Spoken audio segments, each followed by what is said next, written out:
Welcome back to Eastern Lifestyle. I'm here with Trista Reis Porter, Executive Director of the Greenville Museum of Art. Thank you for joining us today, Trista. Thank you for having me. So, you guys have an event coming up February 1st. Tell me a little bit about that. So it's really like a two-part event. So we have a full day of events, basically. So during the day we have, it's called Super Family Game Day. It's from 1 to 4 p.m. on Saturday. And it's a community event for families to come into the museum and enjoy games of all varieties. We partner with some local businesses such as Well Played Games and Blue Ox Games, who provide video games and board games, and we get arcade games as well from different people. There's a lot of different people that are involved with it. We couldn't do it without them. But it's an opportunity for people to come to the museum, experience what we have in terms of, art on the walls and art activities, but also experience games.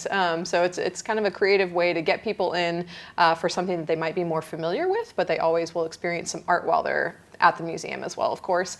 And then the evening part of the event is called the GMoArcade. It's from 6 to 9 that night. So we basically keep all of the games, but we turn it to like an adults only event, so 18 and up.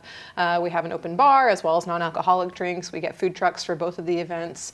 And we have a few more activities that are kind of more geared towards adults, like trivia and that kind of thing. Why do you think it's important to have an event that maybe brings people to the museum for a different reason, but they're still there to experience art? Yeah, of course. So I think a lot of people have sort of a perception of art as something that's not approachable, or that they just don't get or they don't understand. And so we'd like to host these types of events that really bring people, that are for everybody, that anybody can enjoy. They can come in. It's not intimidating in any way. It's really just a family-friendly or just friendly environment for people to come in and experience the museum, experience the space, which of course you're surrounded by art while you're in there.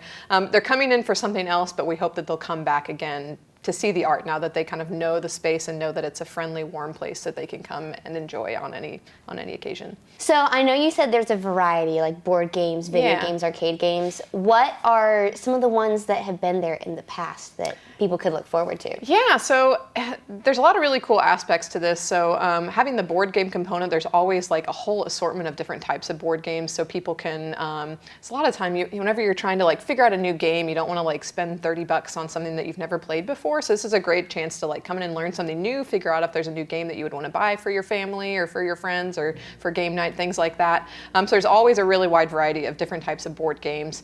And then in terms of the arcade and video games, we kind of get a mix of the like consoles, like the traditional consoles that have Tetris and Space Invaders and all that stuff. So we get a few of those types of machines. Sometimes we get like racing games or shooter games like that you would see, at old school arcades.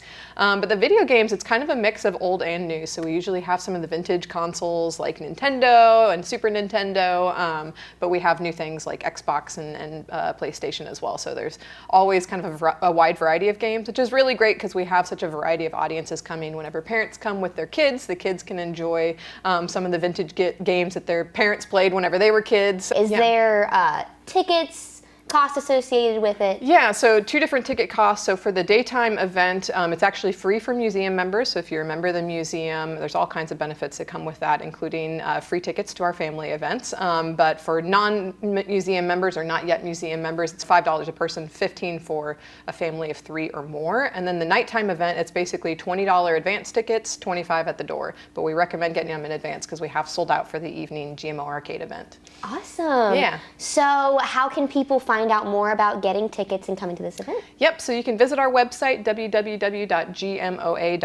There should be a link to both of the events right on the main page. If not, you can click on the events tab and kind of search through and find both of the events there.